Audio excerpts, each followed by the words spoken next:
I don't really know exactly, 'cause like when I was first born, a lot of people don't really remember what happened to them. But what I've been told is that I was actually an infant when I was removed from my community of the Peigan First Nation in southern Alberta. And so I don't remember that time, but that's what I've been told is I was an infant. So 1964, 65. When I was apprehended by Alberta Social Services Child Welfare, I was removed and I was placed in non-Indigenous foster homes right up until I was the age of 17. So I was probably in quite a few different, numerous foster homes and children's shelters, all in and around southern Alberta. And through those homes, I was never actually adopted as a young person. I was fostered. So I'm not adopted, but I've been fostered in numerous different homes. Or what I've been told, and partly from what I remember, is that I was in 1, 2, 3, 4, 5, 6. Probably around 6 different foster homes and two or three children's shelters. When I was apprehended by Alberta Social Services as an infant, I stayed in my community, and I'm quite sure that I was actually in a couple of foster homes in my community. And but after that, when I was taken away from my community, I was placed in a foster home in Lethbridge, Alberta, and I was there probably for about maybe 4 years. And I'm told that I arrived there when I was like 2.5 years old, and then I was in children's shelter in Lethbridge, and then I went to a couple of other foster homes in Raymond, Alberta, and that's a little town in southern Alberta. And I was there, and then I was back in Lethbridge at some other foster homes and children's shelter right up until I was 17. Well, my experiences in the foster home it was not good at all. From what I can remember is, and what I just recently found out, because some of the foster homes that I was in, I've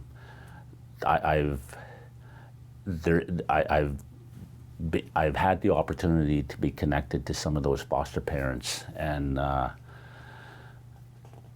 and when this whole thing was coming up about the 60 scoop, and when that apology happened in Manitoba, I always knew that as an adult that there was a lot to my story, but I didn't really know how the pieces had fit in, and so I started to ask questions, and I found out that that first home that I went to, I was like 2.5 years old, and what I was told is that when I arrived in that home the very first day when Alberta Social Services took me over there, that I showed up at the doorstep. Basically, I was starving and I was dirty, and the foster parent was told that I was abandoned, and I didn't have no clean underpants on, and they said that my belly was out. I had a big enlarged belly because of malnutrition, and that's kind of how I showed up there. And when I went through that foster home, the earliest I can recall, I was like 4 years old, and I remember those times when my foster mother for whatever reason, maybe I would get in trouble or something, or I'd do something wrong. And I remember they used to throw me in the tub and tell me that I was dirty because of my skin. I had brown skin, and she would tell me that I was dirty. Because look at your skin, it's brown, it's like dirt. And I remember that they would throw me in a tub and with soapy water and with kind of like a brush or something like that. And they told me that I had to clean myself before I could get out. And they would throw me that brush, and I was told that I need to clean myself. And being a little kid, what I did is I remember, using that brush, and it was, and I would have to scrape. I would be washing myself, and sometimes I could literally see like blood starting to come out of my arms, and I'd be sitting there crying in that tub, and thinking that I was dirty because of the color of my skin, that I was told I was brown, and that happened quite a few times when I got into trouble or something had happened. And then I also remember lots of times too when I went to, I don't know why it happened, but what I can remember is being a little boy and having to go stand in the corner with no clothes on and facing the corner, and they put a bar of soap in my mouth. And I had to suck on that bar of soap for, it seemed like a long time, and face the corner. And I don't know if anybody knows what it's like to have to suck on a bar of soap, but it's awful. It's horrible.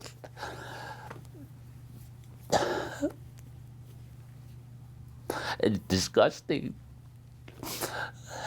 and it was really humiliating. It was very, very humiliating what I had to do that. And I was only like about 4 or 5 or 6, when that happened. And I really felt that,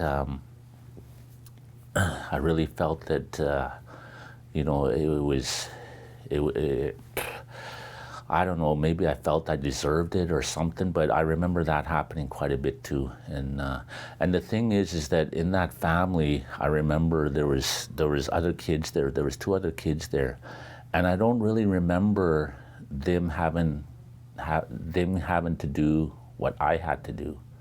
I don't recall or remember those kids that were her kids or their kids having to go stand in the corner, and suck on a bar of soap. And I think I had to stand there for about an hour each time, sucking on a bar of soap with no clothes on and standing in the corner. And it was a horrible, horrible experience. And I stayed in that family probably till I was maybe 6 or 7. And I for whatever reason, I don't know what happened, is I got moved. And Alberta Social Services, Child Welfare showed up at the house one day, and they told me to pack my stuff. And I had a little suitcase, and they told me that I was being moved. I was going to go somewhere else. And I don't know what happened. I don't know why that happened, but I was happy to leave. I was happy that I was going to be going somewhere else. And I jumped in this car, and we went to a children's shelter in Lethbridge. It's called Sifton House, and I was there for quite a while. And when I was in that children's shelter, I remember there was times when I was the younger child. I was one of the younger kids there, and there was older kids there, and there was some First Nation kids there, some Aboriginal kids there, but there was also a lot of white kids there, and they were older than me. And I remember, the younger kids, we'd all go out and play in the back in the playground or whatever you call it, and I remember I used to get threatened by those older kids. They would come and they would tell me that they were going to beat me up or stuff like that. And for whatever reason, I don't know. And I remember running out, and I used to hide under a turtle so that they wouldn't see me. And it was in the sand, and the turtle was up a bit, and I would crawl up underneath that shell of that turtle. And I'd be really, really scared. And those older kids, they would come, and I remember that one time they grabbed my feet, and there was about 3 of them, and they grabbed my feet and they pulled me out, and they were really, really yelling and swearing at me and calling me a fucking Indian, and I was useless and stuff like that, and they beat me up. I got beaten up in there 2 or 3 times by those older kids, and I found it like those workers didn't really do anything to discipline them, and it made me really feel like I was really less than, and I was really useless. And so when the day came when social workers came and they got me and told me that they found a home for me, I was glad. I was happy to leave. And I went to another home in Raymond, and it was an older couple. They were an older couple. They were a non-native couple, and when I went there, I was only there for maybe about a year. And I remember at that home, that foster mother was really, really mistreated me. And I remember I was learning how to ride a bike. You know, I was only about 6 or 7 or 8, and I was just learning how to ride a bike. And I was living on a farm. And I remember, you know, when you're first learning how to ride a bike, sometimes you have to have good balance, or else you'll fall off. And I was learning how to ride a bike, and I remember this one time I was riding my bike, and I was going fast, but I didn't really know how to balance myself, and I was going really fast, and I was gonna fall, and I was losing my balance. And I was hitting straight towards the house, and I remember I smashed right into the house, and I flew off my bike, and I was scraped up, and I was crying, and I was really, really hurt. And next thing, my foster mother came out, and she saw me, and I was laid out on the dirt, and I thought she was going to come over and help me because I was injured. But she came over, and she had a stick, and she came over, and she was getting mad at me because I had run my bike into the house. And she came over, and I remember she grabbed my hair, and she had this stick and was hitting me like this, and hitting me across the back, and telling me that I was a real bad kid because of what I did. And meanwhile, I was all scraped up. And I remember that she grabbed me and dragged me into the house, and my bedroom was downstairs, and she threw me downstairs, and it was dark and dingy in there, and it kind of looked like I don't know, like a little potato cellar, I guess you could call it, and I ended up staying down there for probably about a day. And every once in a while they would come down and they would bring me food, and I wasn't allowed to come up.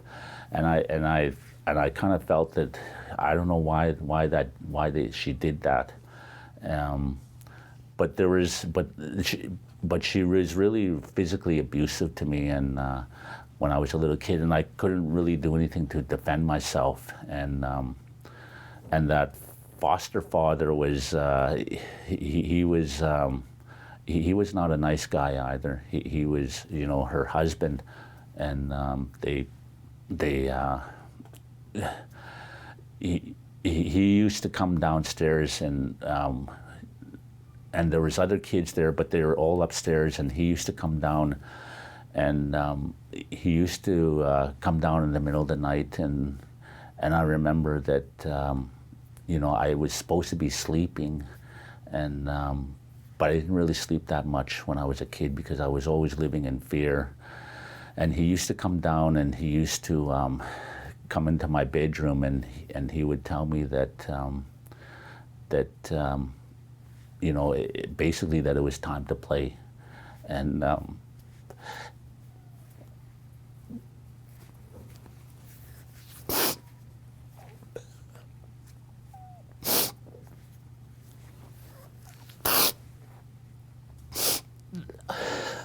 and he used to come over and touch me.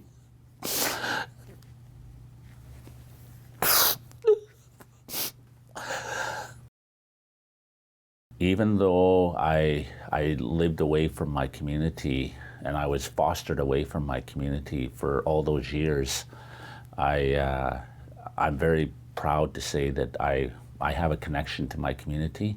I have a connection to my birth family. My birth mother is still alive today, even though she's quite elderly. And I've gone back to my community. I've worked in my community. I've been there. I've actually served in leadership in my community, in chief and council. And so even today, even though I live in Edmonton, when I think of home, to me, home is my community of Peigan First Nation. And that's where I feel that that's where my home is. Probably my first memory of my birth family is when I was 14 years old, and I was in the last foster home, the last placement that I was in.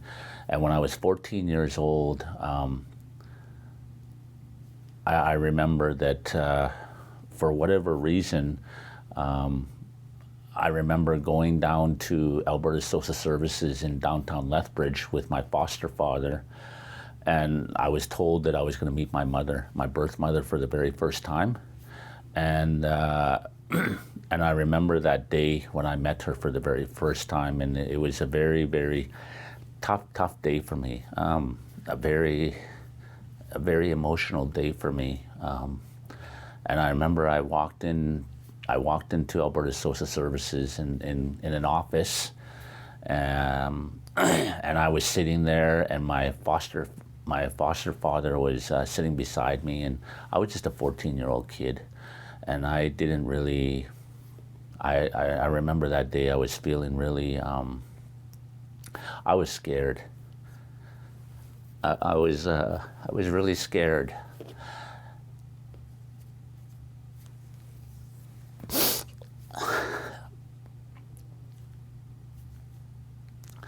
And I remember sitting there, and she hadn't come in the room yet.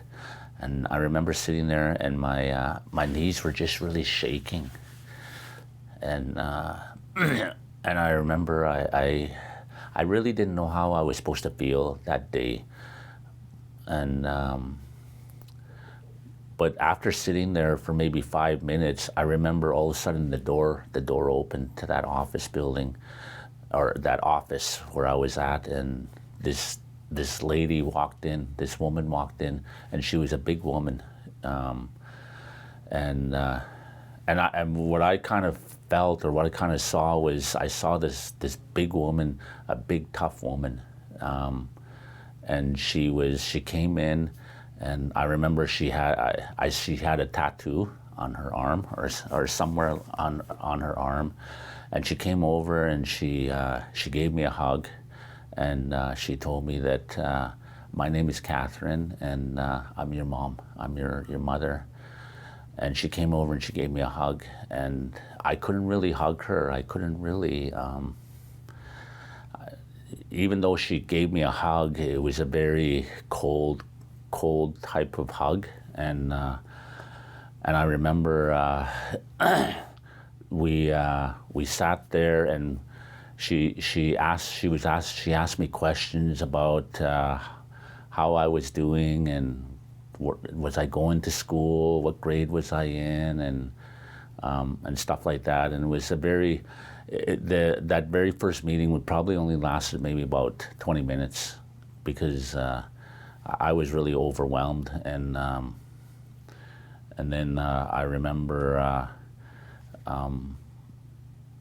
For that meeting was over, and then after that meeting was over, I remember going home and to the foster home, and I remember feeling that I was trying to I don't know. I was really confused, and and after that, I used to go home to my mother on the reserve in the community. I used to go home and on summer holidays, Christmas holidays, long weekends, Thanksgiving. I would go home to my home community, and I would leave the foster home, and I would go home and I would spend time with my birth mother and my younger siblings at that time, and then I would go back to the foster home, and that happened for about 3 years, up until I was 17, until I was actually physically moved back to my community. And when I went back to my community, it was a really scary time. You could say that I really went through culture shock. Because I came from an environment of being in I guess you could say like a middle class, non-native home, all of a sudden coming home to my community where I was surrounded with a lot of poverty, a lot of addiction, a lot of alcoholism, drug addiction, violence, and it was almost like I was parachuted into basically like a war zone, something that I was really unfamiliar with, and something that was really foreign to me. And it was tough. I had a really tough time, let alone having to deal with everything that had happened to me while I was in foster home, and carrying all that. And yeah, my life just went totally downhill from there. And it was horrible, a horrible experience for me. You know what? When I think about it today, the issues that I have today as a 52-year-old man, I know they're a result of what happened. Being removed from my community, being taken away from my parents. Having to be abandoned, having to be a victim of abuse, having to to have issues around trust. All those things, they've really affected me today as an adult. This whole thing with the 60 scoop, like I was saying earlier, it's really affected our community, and it's really affected my family, because like I said, all my brothers and sisters, we were fostered out. We were put in foster homes. And a lot of us, we were placed in foster homes by ourselves. There was nobody there. There was nobody. We had no siblings. We had no community members. We were there by ourselves. And I know that today I've actually lost 3 older siblings, 3 older brothers that are not with me today, because they could not live life on life's terms because of what they went through when they were in foster home. And I have one older brother, he threw himself in front of the train in Brockett and killed himself. And I have 2 other brothers, that I have another brother that lived a transient lifestyle, a high-risk lifestyle on the streets, and he's gone. And I have another brother that recently died about a year ago, and he died of alcoholism. And because he basically lived his whole life, when he came out of the foster home, he lived his whole life as an alcoholic, and it took his life. And I feel sad about that. I feel sad that I have lost siblings because of this whole thing around 60 scoop, and they're not here today, and I really feel a loss for that. And I guess another big loss that I feel is that one thing that was taken away from me when I was placed in foster homes when I was a child, in non-native foster homes, is one thing that was taken away from me was the ability to speak my language. And I really feel that loss. I don't know my own language. I don't know how to talk Blackfoot. I know little bits and pieces here and there, but I really feel I really feel a loss for that I don't know. And when I go home and I can't communicate with my mom or our elders at home in my native tongue, Blackfoot, and I really, really feel that's a huge loss. And I've told my wife that if the Creator was ever to come and tell me, I'm going to give you one thing, name one thing that you would want that you've lost in your life, mine would be to talk Blackfoot fluently, but I can't. I know I could probably learn, but I know that people that are fluent in their language, when they've learned it as a child and they carried it with them, I see that as a gift. And I think today that as Aboriginal people and First Nations people, our identity, our ability to talk our own language, it defines who we are as First Peoples in Canada.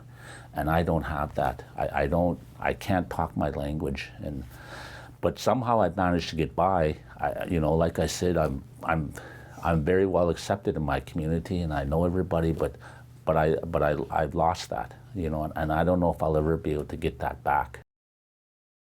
A benefit for me in reconnecting with my family and my community is it's really helped me to define who I am today. And today, I can say that I am very proud to be a First Nations person. I'm very proud to be Blackfoot, and it's a really, really good feeling to be able to be proud of who you are, despite everything that I may have gone through in my life. Today, I'm very, very proud of knowing where I came from and where I belong and where my family is and where my community is, and it's something that that I really cherish, and I'm thankful for that. That's that. But I really had to do a lot of soul searching to be able to get to this point in my life. As far as the class action lawsuit in Alberta, when the ruling came out of Ontario, and the Premier of Manitoba stood up in the legislature a couple of years ago and issued a public apology in Manitoba, I've been on a journey since that time. And what that journey has been for me is I've been working really, really hard in Alberta to bring this to the forefront and raise the issue in Alberta that this is something that happened when the residential schools, when they started to be phased out and closed their doors. People needed to know that there was something else that happened, and what happened was the 60 scoop.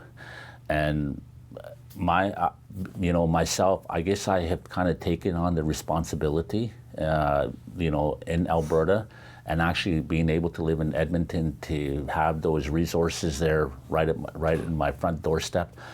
And I've actually been on an aggressive lobbying effort for the past 2-3 years, lobbying the government of Alberta for our Premier to stand up in the legislature in Alberta and say, I'm sorry.